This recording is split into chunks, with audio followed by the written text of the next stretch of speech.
Somewhere right now someone is crying, not from a poke in the eye, not from cutting an onion, but from something that happened inside their chest. Grief maybe, or overwhelming joy, or the specific ache of watching someone else be kind when you didn't expect it. No other animal on Earth does this. Dogs whimper, elephants trumpet in distress, chimpanzees scream when they're hurt. But as far as scientists have ever been able to document, not one other species on the planet sheds tears in response to an emotion. That should strike you as strange. Crying blurs your vision at the exact moment you might need to see clearly. It signals weakness to anyone nearby, predator or rival alike. On paper, it looks like one of the worst survival strategies evolution ever produced. Charles Darwin himself found the whole behavior baffling. After trying and failing to find any adaptive purpose for tears, he eventually concluded, somewhat famously, that they served no function at all, dismissing them as a kind of biological accident. It took more than a century after Darwin for researchers to seriously revisit the question and arrive at a very different answer. So why did your species keep it? And why does it still happen to you against your will at the worst possible moments? Let's start with what tears actually are, because your eyes make three completely different kinds and only one of them has anything to do with emotion. Basal tears coat your eyes every time you blink, keeping them from drying out. Reflex tears flood out when something irritates you physically: dust, smoke, the fumes off a chopped onion. Emotional tears are different. In 2018, psychologist Ad Vingerhoutz and his colleagues at Tilburg University published a comprehensive review in the journal Human Nature, summarizing decades of research into this exact category. Their conclusion was direct. Producing emotional tears is a universal human behavior, and as far as the evidence shows, uniquely human. Vingerhoutz, widely considered the world's leading researcher on crying, argues that emotional tears function primarily as a signal, a piece of nonverbal communication that tells the people around you something words alone can't fully carry: distress, need, a silent request for support. That theory raises an obvious problem, though. If tears are a signal, why build one that actively damages your ability to see and defend yourself while you're sending it? An evolutionary biologist named Oren Hassan, working at Tel Aviv University, tackled that exact question in a 2009 paper published in the journal Evolutionary Psychology.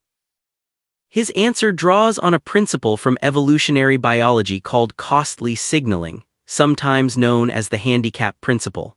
The idea, first proposed by biologist Amatz Zahavi in 1975, is that some signals are only trustworthy because they're expensive to produce. A peacock's tail is a burden, heavy, conspicuous, dragging behind a bird that has to haul it through underbrush while trying to avoid predators. But that's exactly why it works as a signal of health. A weak, sickly bird could never afford to grow one and still survive long enough to display it. Hassan applied the same logic to tears. Crying blurs your vision. It genuinely does make you more vulnerable, less able to track a threat, less able to defend yourself in the moment. That's not a design flaw. According to Hassan's analysis, it's the entire point. A signal that costs you nothing is easy to fake. A signal that temporarily blinds you and puts you at real risk is almost impossible to counterfeit convincingly. When someone sees you crying on some deep, wordless level, they know the distress behind it is real, because faking something this costly rarely makes sense unless the need genuinely is that serious.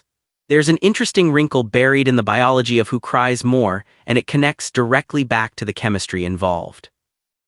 Prolactin levels rise sharply during puberty in girls, and researchers have long noted that crying frequency shifts around that same age, with women crying measurably more often than men on average through adulthood.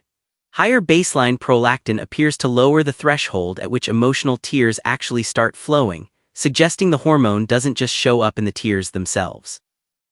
It may help decide how easily the whole system gets triggered in the first place. Think about what that means. Evolution didn't build tears despite the fact that they make you vulnerable. It may have built them specifically because they do. There's a further wrinkle to this that makes the signal even more precise. Unlike a shout or a scream, which can travel and alert anyone within earshot, including a rival or a predator, tears are silent and visually subtle from any real distance. Psychologist Randy Cornelius of Vassar College has noted that this makes tears a strangely private kind of signal, one that mainly reaches the people already standing close enough to see your face clearly, the people most likely to actually be your allies rather than a threat. Now picture it. Tens of thousands of years ago, someone in a small band loses something that matters: a parent, a partner, a child. There is no controlling the tears that follow. Their vision blurs, their voice catches. For a few minutes they are genuinely less capable of spotting danger, less able to defend themselves if a threat appeared right now. And precisely because of that vulnerability, the people around them respond instantly, moving closer, taking up the watch that the crying person temporarily can't hold themselves. The tears didn't just express the loss, they pulled the entire group into position to protect the person feeling it. There's a second layer to this story, one that shows up not in behavior but in the tears themselves, drop for drop. In the 1980s, a biochemist named William Frey, working at the University of Minnesota, ran a study comparing emotional tears collected from volunteers watching sad films against reflex tears triggered by chopped onions. The results, published in his book Crying: The Mystery of Tears, showed the two liquids weren't the same substance at all. Emotional tears carried substantially more protein than reflex tears. They contained elevated levels of prolactin and adrenocorticotropic hormone, ACTH, a hormone your body releases specifically under stress. They also carried leucine and enkephalin, a natural painkiller chemically related to morphine, and manganese at concentrations up to 30 times higher than what's normally found in your blood.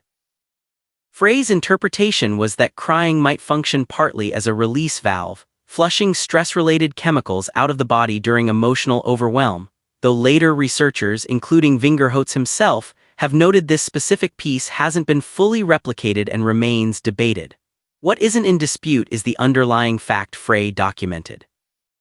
Emotional tears are chemically distinct from every other kind of tear your body produces. They carry, quite literally, a molecular signature of exactly what's happening inside you, a signal your own body writes in a language it doesn't bother using for a piece of dust in your eye. Put the two findings together and something remarkable comes into focus. Tears aren't a single mechanism doing one job. They're operating on at least two levels simultaneously. Visually, they blur your sight and broadcast vulnerability to anyone close enough to see it, a costly, nearly unfakeable signal of real distress. Chemically, they carry a hormonal signature unique to genuine emotional strain, present in the fluid itself regardless of whether anyone's even watching. That second point matters more than it might seem.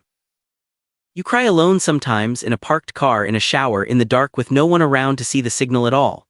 If tears were purely a performance for other people, that shouldn't happen nearly as often as it does. Some researchers now believe that crying may also be doing something for you specifically, independent of anyone watching, tied to that same chemical release Frey first documented decades ago. So the next time tears catch you off guard at a funeral, during a film, watching a stranger do something unexpectedly kind, you're not malfunctioning and you're not being weak. You're running one of the strangest, most specifically human systems your body has. A signal so costly it can't easily be faked. A chemical release found nowhere else in your tear ducts. A silent, involuntary message that has, for tens of thousands of years, reliably done one thing better than almost anything else humans ever evolved. It pulled other people close exactly when you needed them most. No other species on Earth does this. You do every time, whether you want to or not, because somewhere back along your own unbroken line, that vulnerability kept working. It kept bringing people close enough to help.